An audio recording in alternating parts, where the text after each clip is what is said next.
ang bayang minahal mo ng tapat.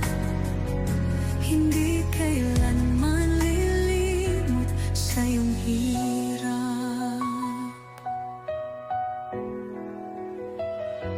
Ilang taon mong isinakripisyo, kapayapaan, kaunlaran para sa Pilipino.